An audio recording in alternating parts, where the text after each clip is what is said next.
સ્વામિનારાયણ સંપ્રદાય હાલ ચર્ચામાં છે, કારણ કે વડતાલના સ્વામિનારાયણ સંપ્રદાયના બે સાધુ દ્વારા જે યુવતી પર બળાત્કાર અને ન્યૂડ વિડીયોનો આરોપ લગાવવામાં આવ્યો તે પછી હરિભક્તોમાં આક્રોશ નજર આવ્યો છે। શું છે સમગ્ર મામલો, ચાલો ચર્ચા કરીએ। નમસ્કાર, હું છું શીતલ, આપ જોઈ રહ્યા છો હેડલાઇન ન્યૂઝ। વડતાલ સ્વામિનારાયણ મંદિરના 3 સ્વામીઓના વિરુદ્ધ એક યુવતી અને તેના પરિવાર દ્વારા FIR દર્જ કરવામાં આવી હતી અને આરોપ લગાવવામાં આવ્યા હતા કે યુવતી જ્યારે નાબાલિગ હતી તે સમયે ગિફ્ટ આપવાના બહાને આ સ્વામીએ તેને બોલાવીને તેના ઉપર બળાત્કાર ગુજાર્યો હતો। તેની સાથે તેના પિતાનો ફોન નંબર લઈને તેને WhatsApp ગ્રુપમાં ન્યૂડ વિડીયો કોલ કરાવવાની પણ વાત આ યુવતી દ્વારા કરવામાં આવી હતી। સ્વામિનારાયણ સંપ્રદાયના સંતો છેલ્લા ઘણા વખતથી ચર્ચામાં છે અને તેઓ હંમેશા આવી કંઈક ને કંઈક ચર્ચામાં આવતા જ રહેતા હોય છે।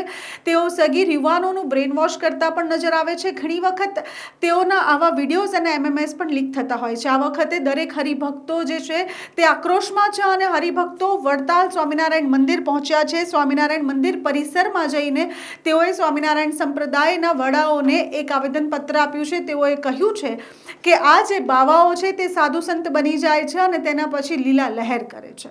ઘણા હરિભક્તો દ્વારા જણાવવામાં આવ્યું કે આવું એકવાર નહીં ઘણી વખત થતું હોય છે। આવા બાવાઓ જે છે તે સંત બની જાય છે અને સ્વામિનારાયણ સંપ્રદાયની છબીને ખરાબ કરવાની કોશિશ કરે છે। એટલે જેવા પણ આ લંપટ સાધુઓ છે તે દરેક સાધુઓને સ્વામિનારાયણ સંપ્રદાયમાંથી બહાર કાઢી મૂકવાની નમ્ર વિનંતી હરિભક્તો દ્વારા કરવામાં આવી હતી। જણાવી દઈએ, વડતાલ સ્વામિનારાયણ મંદિરમાં જે 3 સાધુઓ ઉપર FIR કરવામાં આવી હતી તે 3 સાધુઓને પકડવા માટે હવે ચક્રો ગતિમાન પોલીસ દ્વારા કરવામાં આવ્યા છે। અને વાત કરીએ જ્યારે અમદાવાદની, ત્યારે અમદાવાદમાં પત્રકાર લોકો સ્વામિનારાયણ સંપ્રદાયના મંદિરમાં જાય છે અને સાધુઓ સાથે જ્યારે વાતચીત કરવાની કોશિશ કરે છે ત્યારે ત્યાંના સિક્યોરિટી ગાર્ડ દ્વારા મીડિયા ઉપર હુમલો કરવામાં આવે છે। મીડિયાને મારવામાં પણ આવે છે અને તેની સાથે તેઓ ગેરવર્તણૂક કરતા પણ નજર આવે છે।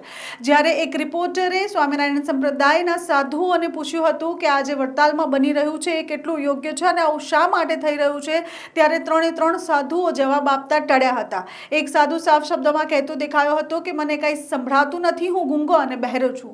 બીજા ભાઈએ એવું કહી દીધું કે મને આ વિશે કંઈ ખબર જ નથી અને ત્રીજા ભાઈ ફોન પર વાત કરું છું એમ કહીને ત્યાંથી ઉઠીને ચાલતા થયા। એટલે સ્વામિનારાયણ સંપ્રદાયના જે પણ સાધુઓ છે તે હંમેશા આ રીતના કોઈક ને કોઈ કાંડમાં સંડોવાયેલા નજર આવે છે। હવે હરિભક્તોએ આક્રોશ બતાવીને આવા લંપટ સાધુઓને સંપ્રદાયમાંથી બહાર કાઢવાની એક કડક માંગ કરી છે।